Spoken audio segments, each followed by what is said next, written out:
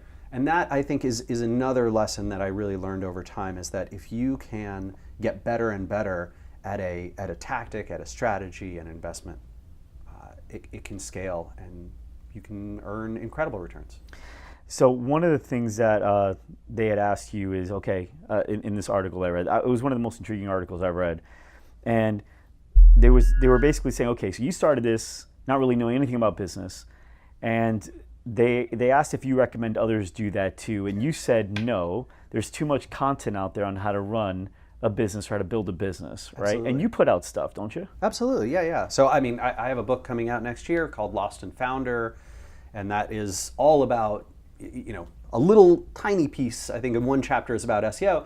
The vast majority of it is, here's how to sort of build and survive building a tech business, right? In this era. And Moz is sort of an interesting story that's in the middle, right? We're not Facebook.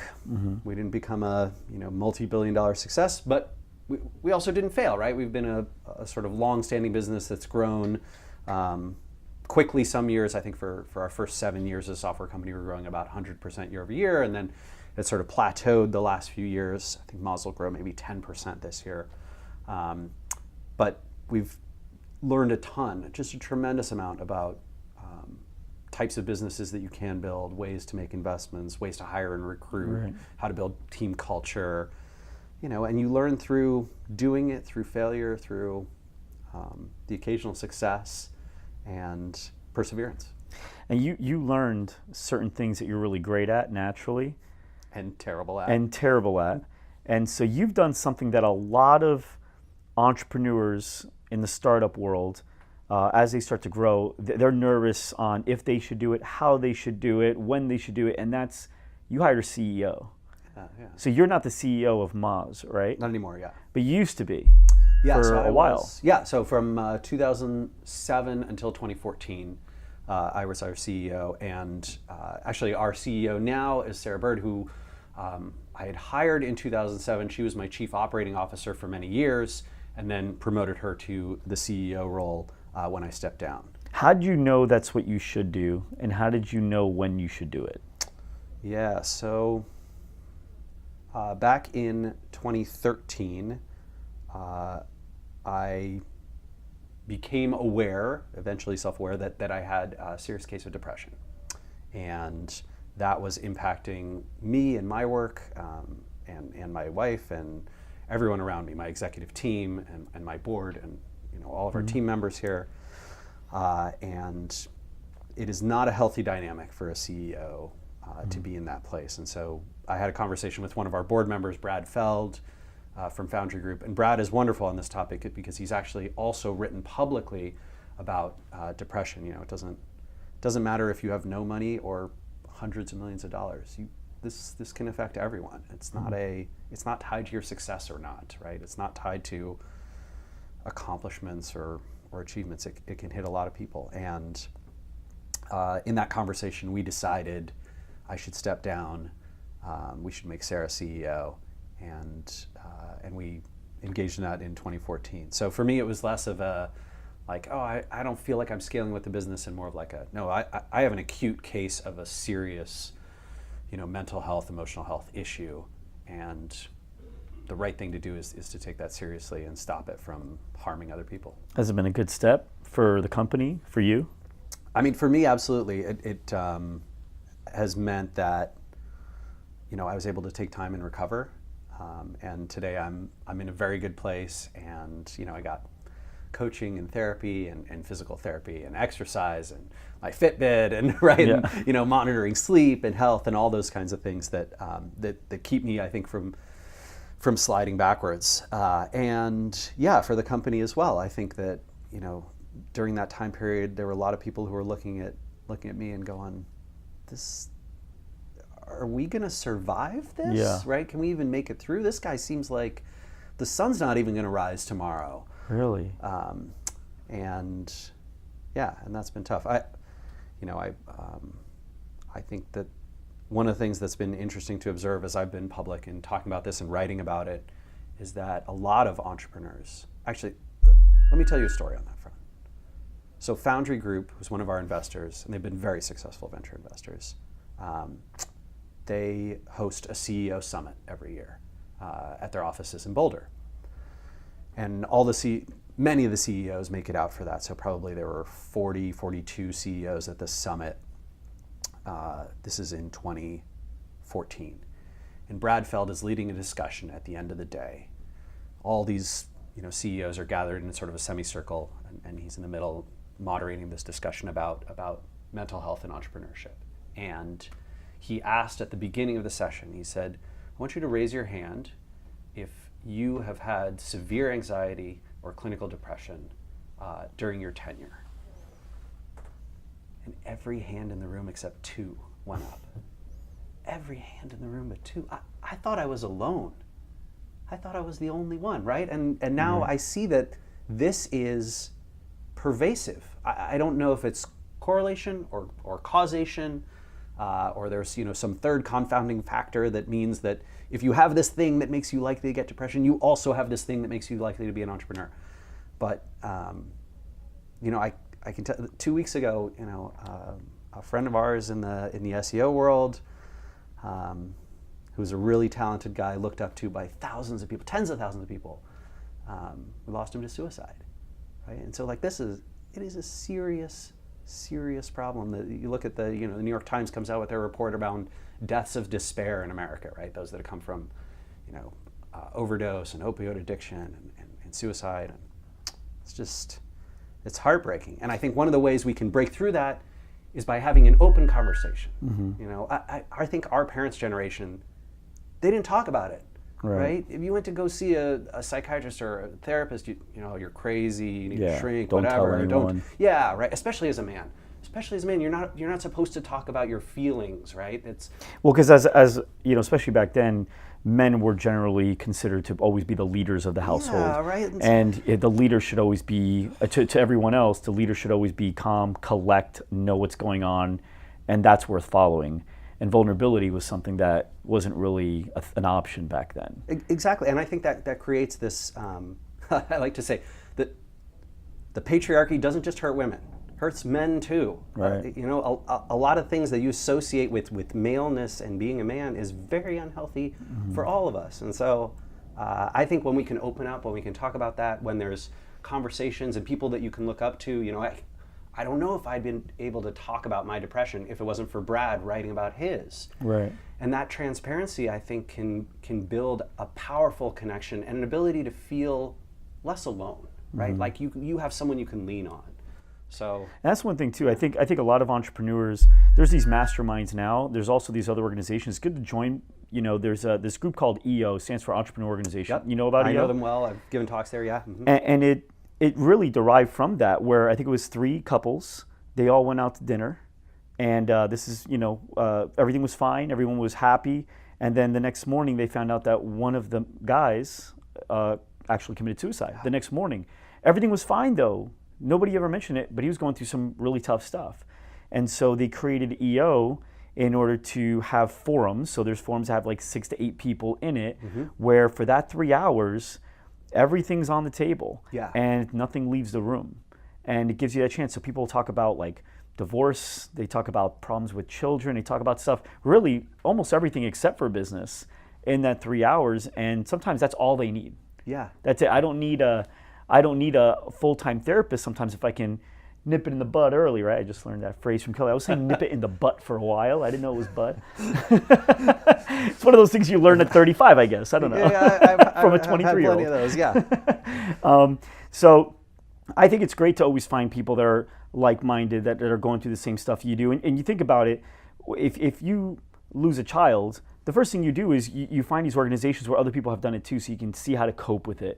If you're going through certain things in your life, being around people that have already either made it through or you can just talk about it with, that sometimes is enough. Absolutely. And as you start growing your business, like you started doing, there's a lot of pressure that gets put on you and from multiple angles. And you're also putting pressure on other people, and that causes pressure to you.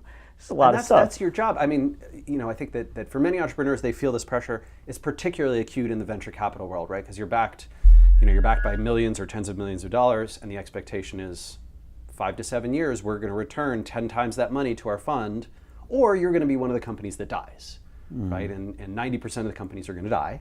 And you know that number. And you know that number. Every one of us knows that number. Right. And 10% are going to return, the 10x that's going to make the fund happen. And so you are, you're pushing that gas pedal hard and knowing that 9 times out of 10 you're going to flame out, and the other time, you're going to rise fast. So it's a crazy world. That's a crazy. You've done a great job here, man, and that's why I had to get you on this show. Oh, yeah. You are arguably the GOAT in what you do. You've done some great stuff here. You've helped, and thousands and thousands of people with things that have helped their business, which is great. Last question before we head out. I see you like to read books. I do. And you've mentioned coaches. So if you're like me, this is a hard question because I would say I like them all in all different ways. But your one coach, the one that you would say probably had the most impact on your life, who would you say it is? Oh my gosh, that's interesting. I think it's probably a guy named Dharmesh Shah. He is the co-founder of HubSpot. Okay. He was my co-founder on inbound.org, and I think he's probably about 10 years my senior, maybe a little bit more, but has always given so much of his time. If I want to jump on a phone call late at night, he'll walk me through a problem for an hour or 90 minutes, and we built up a great friendship over the years as well. My wife Geraldine and his wife Kirsten as well, and I feel like most of the biggest mistakes that I've made in my career have come after Dharmesh and I had a conversation, and he said, "You should do this," and I didn't do it. Really? And so when I've listened to him, things have gone really well. So you've learned now. Yeah, now I've learned kind of like, just tell me what to do. I'll just do it. I'm just going to do it. Yeah. That's awesome, man. Well, hey, thanks so much for letting us in your awesome space here. Oh, sure. No, you got a really cool place to work, and thanks for sitting down with me and talking with me. For everyone watching and everybody listening, thank you so much for hanging out with us. We just spent time with a GOAT, and we will see you next week. Thanks, man. Yeah, you got it. Thanks for joining us today. If you like this episode, subscribe to our YouTube channel or find our podcast on iTunes, Google Play, Spotify, or wherever your favorite place to listen to podcasts might be. And if you really like this episode, please leave a review for us on iTunes. Thanks, and we'll see you next week.